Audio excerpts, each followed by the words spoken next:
The history of cinema is very important. Not only can you learn from mistakes of the past, but you can also grow off of the successes of the past as well. There's much to be learned while watching an older film. That being said, the experience of watching a silent film is quite different than that of watching a modern movie. Many things will be off-putting to the usual audience. The overly exaggerated acting that seems to be built from stage acting. The makeup used to exaggerate facial features, very similar to what is used on certain types of stage productions, is present as well and can make the people look a little weird. And then you have the background music. In many cases, the music is lost and either replaced with a newly created track, a reproduction track, or outright pure silence. In addition to that, the process of figuring out what's going on is a bit more complicated. Not only do you have to pay attention to what everyone is doing on screen at all times, but also the cards don't come up nearly as often as you might think. So you're going to have to kind of make up your own version of conversations in your head, while only one or two script cards allow you to know generally what the characters are talking about. Silent films aren't something normal people can just jump right into. You need to be prepared for what you're about to see. Otherwise, you will find yourself being annoyed, confused, or outright bored by the experience. I've seen a few silent films, and my experiences have been quite mixed. That being said, I don't regret watching them, and if anything, I feel like watching these movies gives me a better appreciation for what has been achieved in the art of cinema over the 100+ years that it has existed. Today, I'm looking at what is sometimes considered the first horror movie, The Cabinet of Dr. Caligari. It's an interesting experience, but enough preamble. Let's get on with the review.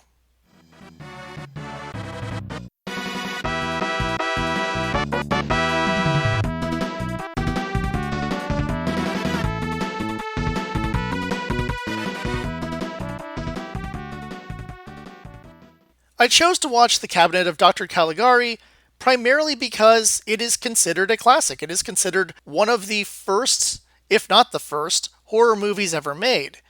And that was enough to pique my interest into checking it out. And being able to review it for this channel was just the last little push I needed to watch the movie.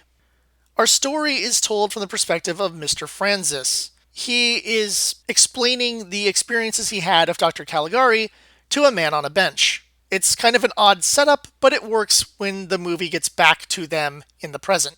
In the past, you watch how Mr. Francis and his friend Alan end up going to the town festival, where they see the tent set up by Dr. Caligari, where he shows off Cesare, a man who is in a constant state of sleep, but can also prophesize the future. It makes for an interesting little sideshow, and better than using your typical deformed or disabled people, as would be done in that time period. Ugh.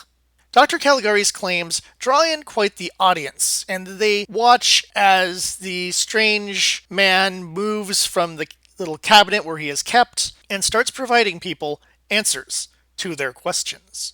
Unfortunately for Alan, he asks how long will he live, and he doesn't quite get the answer he wants, as he is told he will die by dawn. This ends up tying the doctor into murders that are happening around town. Various people being killed by a mysterious assailant. Very much in a giallo style, where you either get to see the shadow of someone attacking, or you see the aftermath. Most of the movie is a bit slow, but the ending has a nice twist to it that very much reframes how you view the movie. It is strangely advanced storytelling for a medium that feels very, very primitive, and definitely provides validity towards the belief that this movie is a classic. There isn't much I can say about the characters, as most of them don't really have personalities, just roles in the story. Whether it's Mr. Francis as our protagonist, or Dr. Caligari as our antagonist, or the mysterious Cesare as our possible murderer, or maybe it was someone else. Who knows? Mystery murder, ooh. But no one really has a distinctive personality. They're really kind of there to push the story along. It's one of the rare moments where, if characters were this shallow in a modern movie, I would be quite upset. But in this movie, it's framed in a way wherein there is depth to the characters, just not seen on the surface. You have to move through the strange, almost surrealist look of the movie to realize that each of these characters are a bit more than what they appear to be. But again, you're going to be lacking in the personality department. This is more using puppets to tell a story rather than fleshed out characters that are relatable. On the audio side of things, there obviously isn't much for me to say.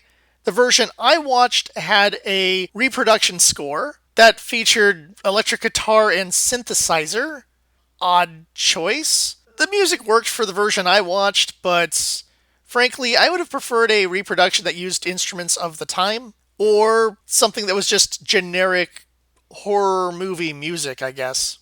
I can't judge this movie based on choices made by those who did the remastering, but it just seems like an odd choice to have synthesizers and electric guitars in something that was made in 1920. Visually, the movie is an interesting subject. First off, there is color coding done to the film, providing it with either a orange-ish look for daytime, a blue look for nighttime, green look for just middle of the day, and the coloration used gives you an idea of when and where you are.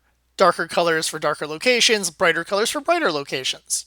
There's even a very clever part where characters go into a room at night, flip a light switch, and you color change directly from blue to that orange color. It looks really good, and it's kind of a surprising trick that allows you to kind of know what's going on and where everyone is. In addition to that, there's some really odd designs for some of the sets. While this is also a product of the time, it does give this weird, surrealist, almost dreamlike look to a lot of the movie. A lot of the sets are very oddly designed, and were probably using props and set pieces that they had from other movie productions. Though it is very likely they made some of these because they look a little too odd and there's too much aesthetic continuity for them to have just been taken from random other sets. I don't really know the answer to this one. I'm not sure anyone will ever really know the answer to this one, as there's probably very little documentation on the creation of the movie. Frankly, I didn't really enjoy the movie for the first few acts. Oh, that's right. The movie has a 6-act structure, and the first act kind of sets things up. The second, third, and fourth are kind of just going through the motions and building up the story, and your fifth and sixth is really where the meat of the story occurs. I will say that the fifth and sixth act, approximately the last 20-25 minutes of the movie, really makes the whole movie, and changed my opinion from, okay, how do people consider this a classic, to, oh my gosh, this movie is amazing and I didn't even realize it. I highly recommend this movie for anyone curious about the origins of the giallo or mystery slasher type movie, as it does have some of those elements.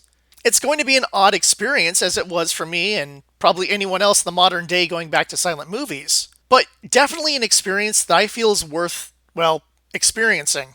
I really liked this movie. While I don't know if I'll be coming back to it every single Halloween, it will be something I'll come back to every once in a while, especially to show to other people who might be curious about certain genres of horror. While it's not going to be as graphic or as violent as a modern horror movie, it still has some interesting story elements, some surprises, and some bizarre acting that really helps set it apart from your average slasher movie. If my review in any way has piqued your curiosity, I suggest going and watching it. You can find the version I watched on YouTube. It's not too hard, just look for the title.